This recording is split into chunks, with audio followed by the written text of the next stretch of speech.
Olá, pessoal, tudo bem? Hoje o assunto da nossa aula é gestão escolar para aproximar aluno, professor e diretor.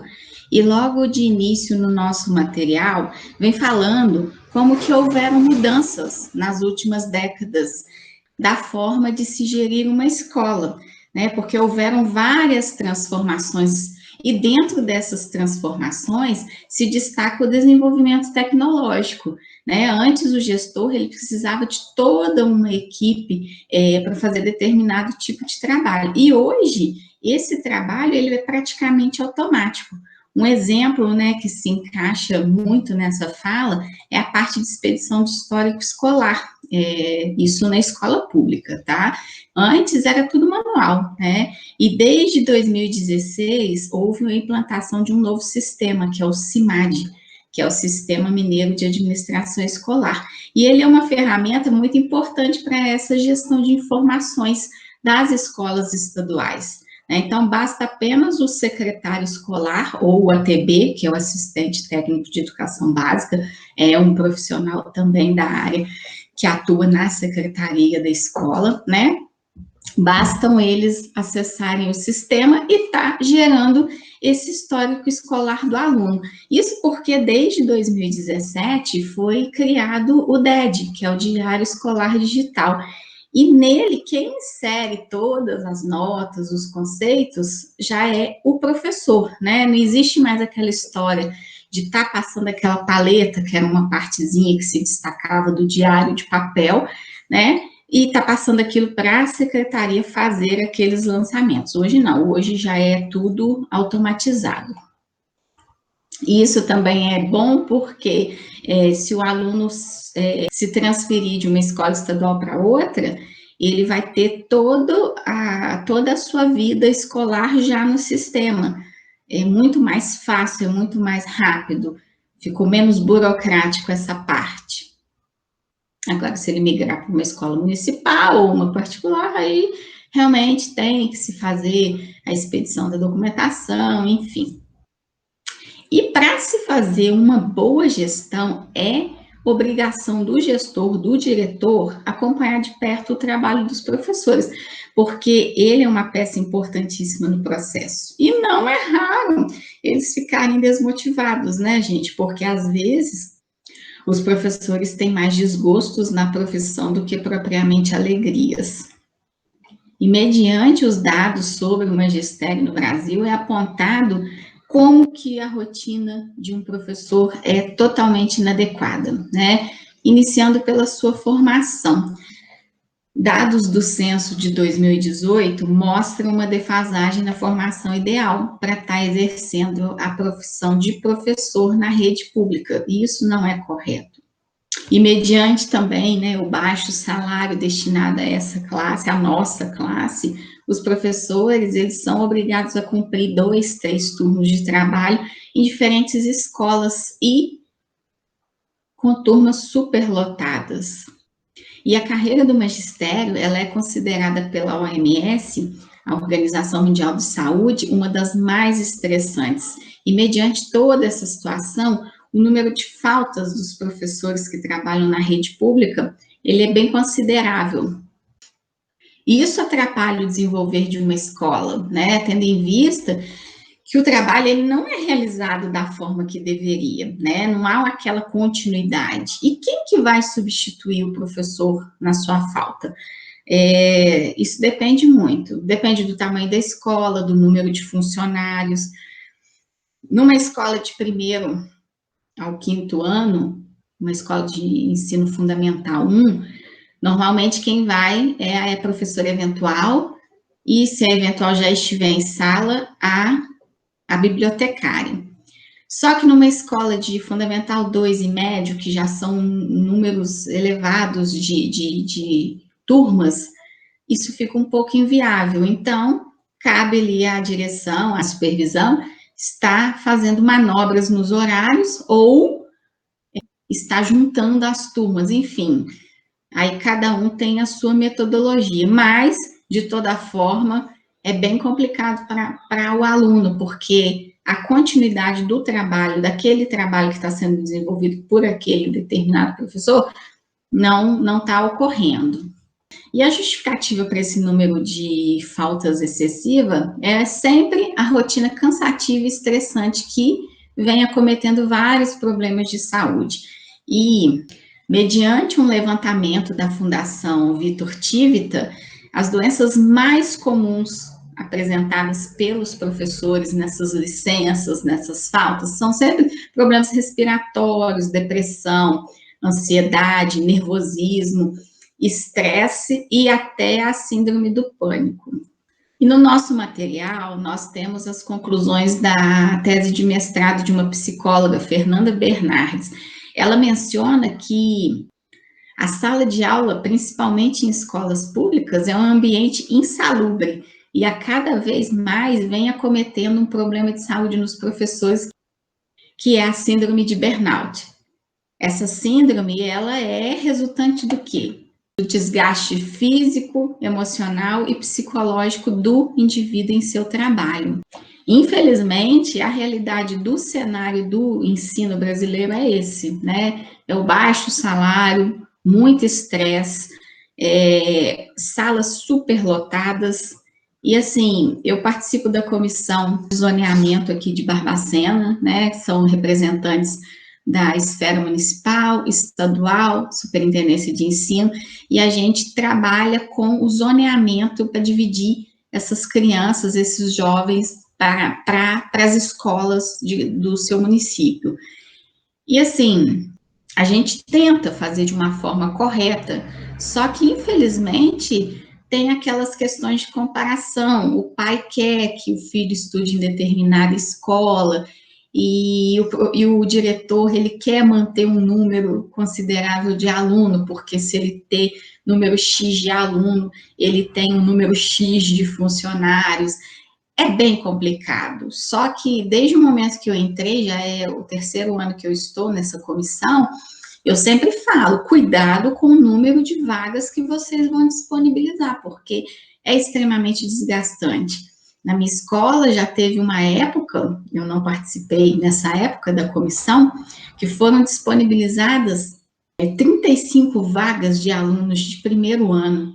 Como que uma professora com 35 alunos no primeiro ano vai conseguir alcançar o objetivo de estar alfabetizando aquela turma? É surreal. E aconteceu na nossa escola, hoje nós estamos colhendo os frutos, os alunos têm sérias defasagens, pode ser a melhor professora do mundo, mas é impossível, não tem como. O número correto são 25 alunos, já é bastante, mas de 25 para 35 dá muita diferença. E para os meninos maiores, né, que são de quarto e quinto ano do Fundamental 1, normalmente a gente tem uma média ali de 28, 30 alunos, já foi mais alta também. Mas a gente vai tentando. E nesse cenário nós temos o gestor escolar. Como que o gestor ele vai poder cobrar resultados de qualidade, sendo que um dos principais pilares de sustentação, que é o professor, ele está com problemas? Como que os alunos terão bons resultados se o professor deles está desmotivado? Então, a função do gestor é sempre estar atuando como líder desses professores. Ele tem que cobrar, exigir sim, mas ele tem que principalmente ouvir, né, entender o que se passa dentro e fora da instituição de ensino. E mediante toda essa situação, uma atitude pode ajudar a evitar esse problema, que é estar motivando o professor. E como que ele vai conseguir isso? Ele tem que convencer, demonstrar para o professor que, ao desempenhar um bom trabalho, ele está colaborando para educar pessoas, né, para deixar o mundo melhor. E como o gestor tem a capacidade de estar espelhando, né, o seu modo de trabalho, ele vai conseguir disseminar a motivação de uma forma geral. Ele tem que fazer um trabalho meio que de psicólogo, de estar ali motivando, aqueles coaches que ficam ali o tempo todo, você consegue. E aí o gestor também tem que pensar que se o professor, por exemplo, ele está com um problema particular, isso vai refletir na postura dele no campo profissional. E vice-versa, se ele tiver com um problema no campo profissional, vai refletir em casa. Então, ele tem que ter essa visão de que sempre um campo vai influenciar no outro. E uma outra forma também de estar lidando com essas questões são as reuniões individuais. Detectou o problema com o seu profissional, marque uma reunião informal com ele, né? Não com aquela postura de chefe. Primeiramente, utilize a postura do colega de trabalho, que sabe estar entendendo e compreendendo o que está acontecendo e que esteja à disposição para estar ajudando. Obviamente, se você detectar que isso infelizmente acontece, que a pessoa está levando já para um lado de estar se aproveitando de uma situação, você tem que pôr malícia na sua forma de agir. Mas conforme os anos vão passando, você vai adquirindo aquela experiência, mas também tem que tomar o cuidado para você não estar pré-julgando aquela pessoa. Você faz ali um trabalho de investigação para ver se realmente aquela pessoa está necessitando daquele apoio ou se está havendo uma manipulação, um certo se aproveitar da situação. Mas é muito complicado você lidar, você gerir. É muito difícil. E uma forma de você estar valorizando aquele seu profissional é você estar sempre pedindo feedbacks para a sua equipe, né? Sugestões básicas de como estar resolvendo coisas simples e nas complexas também, coisas do dia a dia da escola. Isso faz uma grande diferença, porque o profissional vai se sentir parte da equipe, ele faz parte de algo. A sua opinião é importante, é considerada dentro da escola, dentro da instituição. E cabe ao gestor também investir na formação continuada do profissional. Os dados do censo de 2018 mostrou que 40% dos professores da rede pública, eles dão aulas em disciplinas diferentes das quais eles têm a formação. Isso vem diminuindo com o tempo, porém, ainda acontece, né? Por exemplo, nós temos uma pedagoga que vai dar aula de filosofia para os alunos no ensino médio, né? Ela vai ter autorização para lecionar, porque ela tem aquela disciplina no histórico dela, então, automaticamente, ela tem a autorização para lecionar. Porém, ela tem realmente aquela qualificação? Né? Será que o trabalho vai ser realizado 100%? Eu, por exemplo, no meu ensino médio, a parte de filosofia e sociologia, eu não vi com profissionais da área. Eu vi com uma profissional X e foi uma tragédia.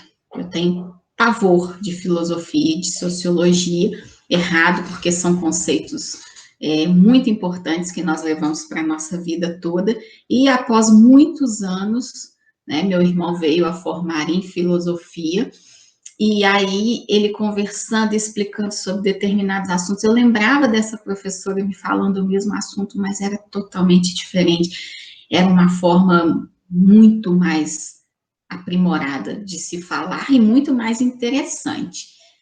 Claro, gente, que nós temos profissionais excelentes, mas aí eu acho que nós não podemos contar com a sorte também. Então, o correto é cada um exercendo aquilo para que foi formado. Eu penso desta forma, o justo é justo. Mas, além desse gestor estar investindo em cursos, em simpósios para o profissional também tem que estar fazendo a sua parte, como eu já falei em aulas anteriores.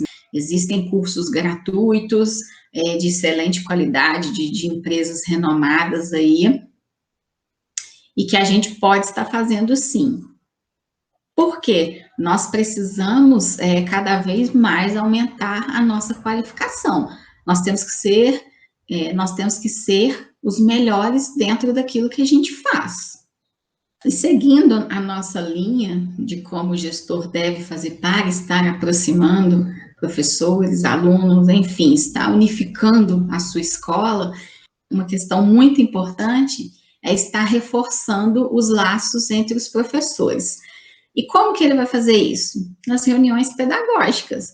No caso da escola pública, nós temos o módulo 2. O módulo 2 é uma carga horária que o professor tem que cumprir, de 8 horas mensais, e nessas 8 horas ele tem que fazer essas reuniões de cunho pedagógico, de capacitação, e eu sempre falo que a gente tem que deixar um momento livre para eles estarem interagindo, professores de outros anos uns com os outros, de outros turnos, de outras disciplinas, porque essa troca de experiências é muito importante. E até mesmo para ter o fortalecimento do laço mesmo da sua equipe. Isso é muito importante. Então, ali dentro da nossa reunião mensal, no caso a gente faz no sábado, a gente sempre deixa ali 1h30, 2 horas para esse bate-papo. Pode estar fornecendo um lanchinho, que todo mundo fica feliz, todo mundo adora. Você está demonstrando carinho também por aquela sua equipe. E eles se sentem valorizados com isso, além de estarem se aproximando. E eles se sentem valorizados com isso, além de estarem se aproximando. E aí, agora nós vamos entrar na parte mais complexa, que já é a motivação do aluno. Se eu tenho um professor desmotivado, eu não vou conseguir fazer com que esse professor motive o seu aluno, correto? E como que a gente faz isso? O diretor, com a sua equipe pedagógica, ele tem que estar estimulando a criação de um ambiente criativo, né? Hoje nós temos os alunos que são totalmente digitais. Mesmo nas escolas públicas, nós temos esse perfil de aluno, né? E quase ali na sua totalidade sabe mexer no celular, no smartphone, no computador, claro. E como que um professor que dá uma aula totalmente mecânica, ele vai conseguir a atenção desse aluno digital? O professor tem que estar inovando, buscar aulas inovadoras, ele tem que estar buscando esse aluno para que ele se sinta à vontade e consiga lhe despertar a sua curiosidade para um conteúdo que está sendo repassado. E o gestor, ele tem que conhecer o aluno que está dentro da instituição. Obviamente que, dependendo do tamanho da escola, é impossível, porém, ele tem que criar mecanismos. Por exemplo, uma rede de funcionários que façam esse acompanhamento para que seja detectado rapidamente que o aluno está com alguma dificuldade, seja no âmbito educacional, seja com problemas pessoais, porque eles demonstram. Os alunos, eles estão ali o tempo todo se comunicando, seja verbalmente, seja corporalmente. A gente tem que ter essa sensibilidade. E o diretor, ele tem que estar com esse radar ligado para estar detectando esse tipo de problema. E assim também ele vai estar desmistificando aquela imagem de que ele só fica ali trancado na sua sala, carrancudo, apenas administrando os problemas da escola. Essa visão tem que mudar, ele tem que ser um diretor mais acessível. E o investimento na tecnologia é inevitável, tá? Mas não é aquisição só por adquirir, né? Ele tem que ver qual que é a necessidade da escola, quais aplicativos, quais softwares são necessários para atender aquela demanda daquela clientela, porque nós temos que conhecer as necessidades que a tecnologia pode nos ajudar a estar resolvendo. E aí, no nosso material, eu deixo alguns exemplos de tecnologias que tratam de correção de provas de simulados. E além dessas que são citadas, hoje nós temos o Google Forms, que está sendo muito utilizado nessa época de pandemia, é gratuito também. Se as crianças de 3º e 5º ano do fundamental acham interessante fazer uma atividade, responder um questionário nesse tipo de plataforma, imagina os alunos do Fundamental 2 e do Médio. Nós temos que pensarmos em usar menos papel e mais tecnologia. Mas também ter um olhar atento no uso dessa tecnologia, porque nós temos que avaliar a porcentagem de aluno dentro da escola que possui esse acesso. Então, esse tipo de trabalho, ele tem que ser desenvolvido em épocas presenciais no laboratório da escola e, mediante a realidade da sua turma, mediante a realidade da escola, está expandindo para atividades externas. Mas é um trabalho individual. Nós temos que entender a tecnologia na coletividade, porém, essa aplicação, essa expansão já seriam casos individuais, por turmas, para ver o número de crianças que possuem esse acesso. E aí, eu encerro com um trecho do nosso material. Olha só, na escola do século XXI, não cabe o modelo de gestão moldado no século XX, que apostava, sobretudo, em excesso de disciplina, hierarquia e uma distância grande entre alunos, professores e diretores de escola. Esse organograma de ensino simplesmente não cabe mais em uma sociedade que interage cada vez mais e de formas diferentes e que se pede mais participação.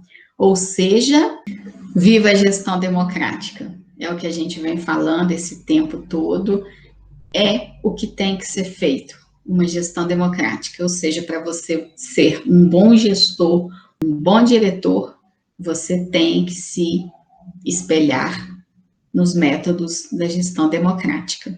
Então, é isso. Espero que vocês tenham gostado. Estou à disposição para as dúvidas, estou adorando as perguntas que estão chegando, muito pertinentes, o pessoal está bem aplicado mesmo. É isso aí, continuem desse jeito. Um forte abraço e até a próxima.